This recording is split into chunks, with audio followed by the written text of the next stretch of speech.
What's the deal, everybody? Welcome back to the studio. Brand new year, brand new studio, doing some renovations around here. Those will be done soon. But until then, let's get right into today's topic matter. If you can see, I got the tablet sitting next to me, and that means it's listicle day. Everyone's favorite, right?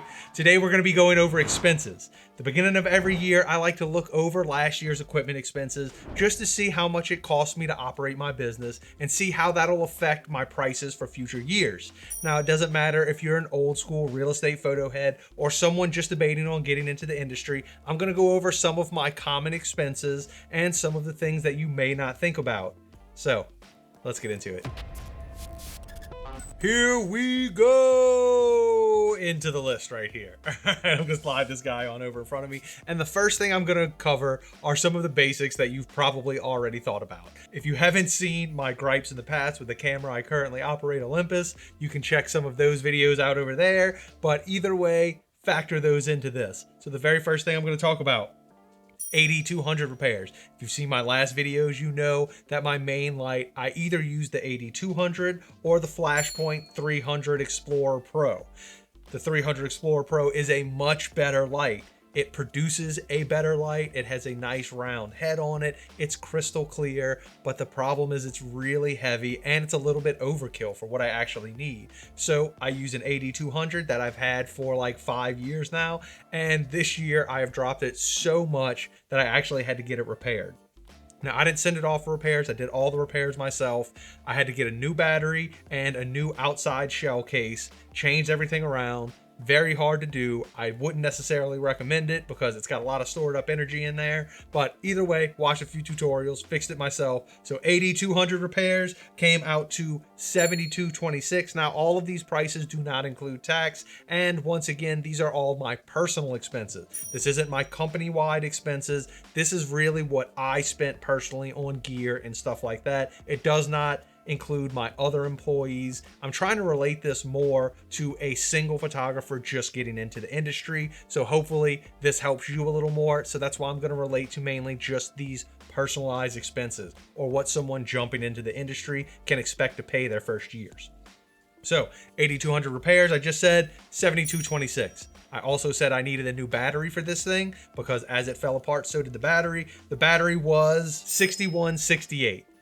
Those are the prices so far. Let's keep going. Next thing, as you know, I shoot with multiple strobes around property for the majority of my shoots. And every year I end up having to replace some of those little mini strobes.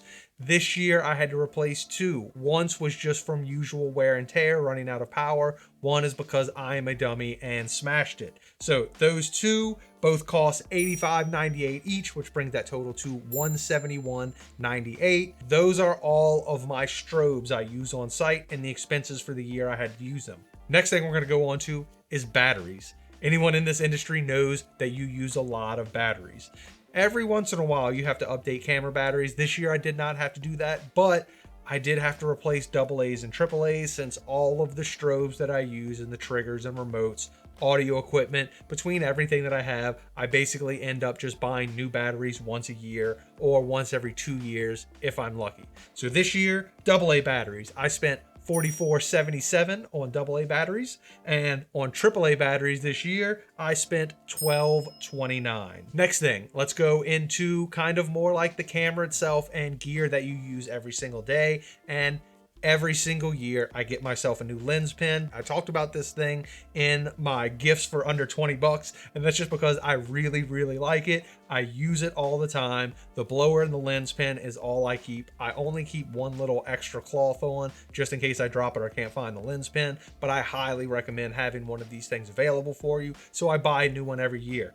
$12.98.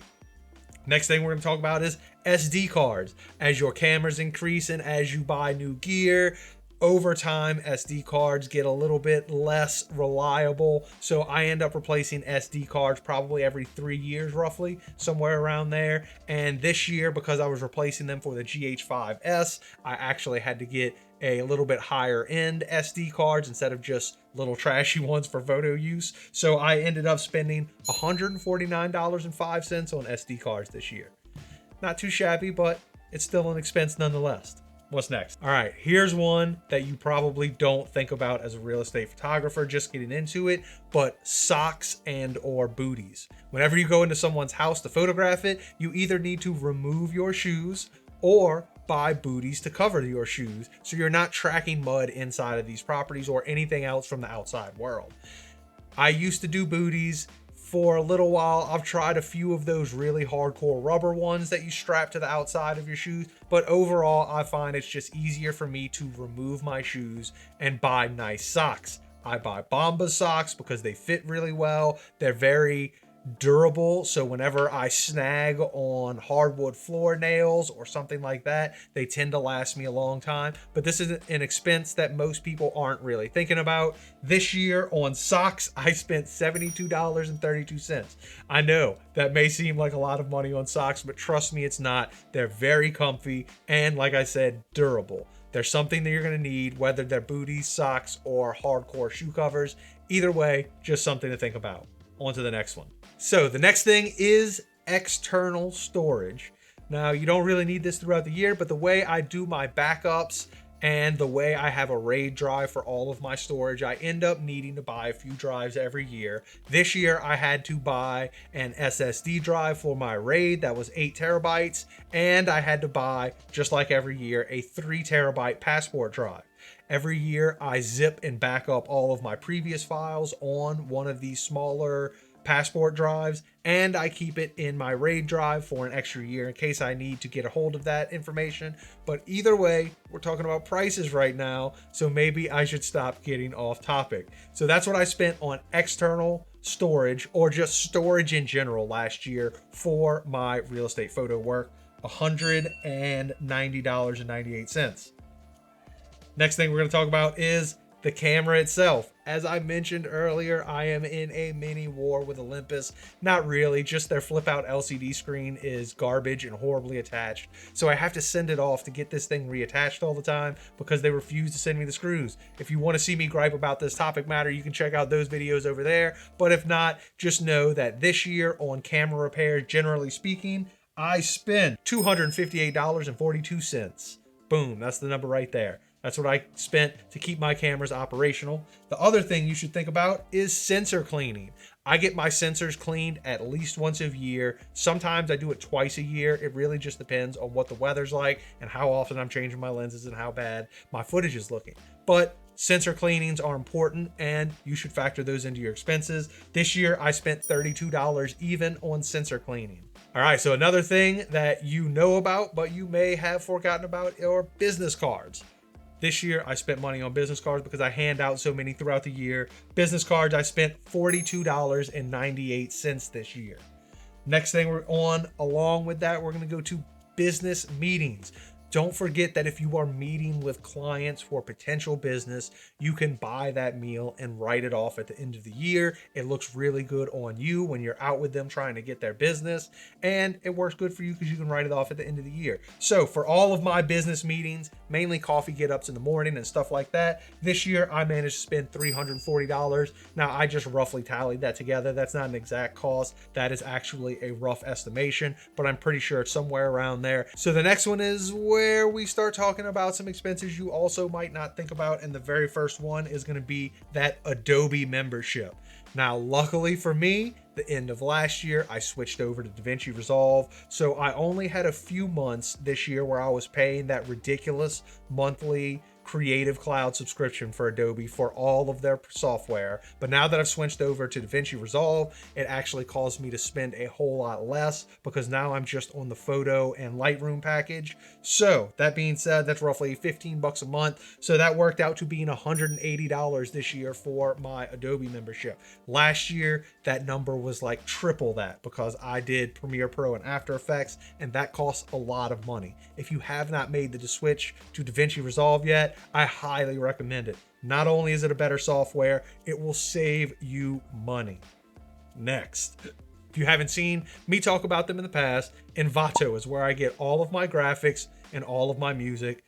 It has great stuff on there for a cheap price, and what I like about it is how well-rounded it is. It has music, it has templates, graphics, videos, photos, WordPress sites. It has everything you could need to run your business in one site. There are a few other ones that I really like Artlist or MusicBed, and let's not forget about Motion Array. But the problem is once you start collecting all these monthly memberships, it starts racking up. What I like about Envato is it has everything on it, including DaVinci Resolve templates for that cheap price, and they're very well rounded in the content they hold. So Envato is my membership, and that cost me $99.98 for the year. Next thing we're going to talk about is website hosting. Now, this is very expensive depending on who you go through. This is a weird one for me because I have it set up so I pay once every 5 years for my domain and all the storage and everything. So when you work that out, that's roughly like, I'm just going to call it $378.92. Now that sounds like an exact number, and it's pretty dang close to an exact number. That is roughly what it is. If I was to separate the money I pay for 5 years divided by 5, that's roughly it. $378.92. That includes everything.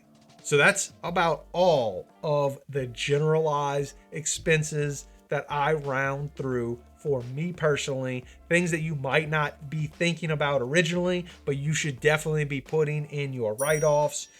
For me, this year, that grand total will be $2,120.63. Now, once again, like I said, this is not my entire business. This does not include my admin or my other photographers, videographers, graphic creators, or editors. This is just what you can be looking at personally if you're trying to jump into real estate. If you want to get into real estate photography, videography, or real estate content creation by any means, you can look forward to these expenses and probably a little more, maybe a little less on your first year. But either way, there you go. Those are some random expenses and exactly how much it cost me for the year of 2021 to operate personally, not business-wise, personally. If you enjoyed this information, you know what else you could do. You could also check out my podcast, Unsolicited Conjecture. Me and my buddy Josh run a podcast that's all about film and film theory. It is long-winded and ridiculous. So if you want to hear two guys with a lot to say about nothing, go check that out. We run it bi-weekly, sometimes weekly if we can meet up enough. Another thing you could do is follow me down on my Instagram. Now, this is not my real estate work. This is my portrait and fashion work. I'm trying to collaborate my channel into something that's more about me and not just about real estate photo and video. So if you're interested in that, you can check me out there as well. As always, enjoy what you're doing, rock and roll, make smart business decisions, write all that extra stuff off, and I'll catch you next time.